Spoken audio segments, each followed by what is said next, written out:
تازه خبر: افغانستان به د نړیوال جام څخه وروسته له بنګلادیش او زیمبابوې سره لوبې ولري.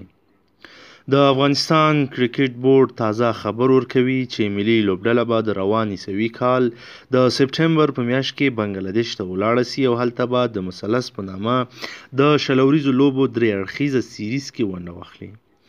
په دې درې اړخیزه سیریز کې به بنګلادیش کوربه وي او د زیمبابوې ترڅنګ به درې سره لوبډلې یو د بل پر وړاندې شلوریز سیریز ترسره کړي. د پښتون ون ټلویزیون ټولو قدرمنو لیدونکو السلام علیکم، وخت مو پخیر. ملګرو که چیرې غواړئ د کرکټ له هرې تازه پیښې څخه خبر شئ، زموږ چینل سبسکرایب کړئ او خوا کې ورسره د بیل نشان ووهئ ترڅو زموږ هره ویډیو تر تاسو در ورسیږي. ملګرو لکه څنګه چې تاسو خبر یاست، افغانستان تر دې دمه په نړیوال جام کې 7 لوبې کړې دي چې 7 واړه یې ټولې بایلودلې دي. د افغانستان کرکټ بورډ هڅه کوي چې افغانستان ټیم ته لا نورې زمینې برابرې کړي او زمینه ورته مساعده کړي چې نورې لوبې وکړي او لا پیاوړې شي.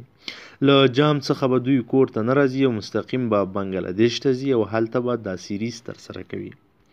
په یاد سیریز کې به هره لوبډله 2 لوبې ولري او د لوړو نمرو لرونکې لوبډلې به د سیریز پایلوبې ترسره کوي. کرکټ بورډ لیکي چې د دې سیریز وړاندې به افغان لوبډله خپله دریمه ټیسټ لوبه د بنګلادیش خلاف ترسره کړي او وروسته به د مثلث سیریز پیل شي.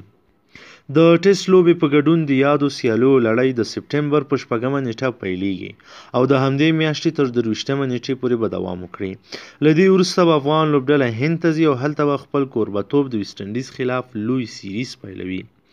افغان لوبډله به د ویسټ انډیز سره په نومبر میاشت کې د ټیسټ شلوریز او یو ورځنیو لوبو لړۍ پیل کړي.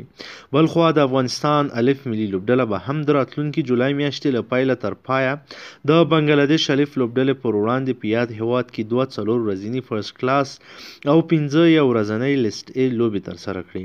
باید ووایو چې اوس مهال افغان ملي لوبډله د کرکټ په 50 اوریز نړیوال جام کې په لوبو بوخته ده. د یاد نړیوال جام وروسته په کور دننه کې د 8م پړاو شپږیزه کرکټ لیګ د بیا پیل کېدو خبر هم ورکول شوی ده. ملګرو که چیرې زموږ چینل مو لا تر اوسه نه وي سبسکرایب کړی، زموږ چینل سبسکرایب کړئ ترڅو د کرکټ له هرې پیښې څخه خبر شئ.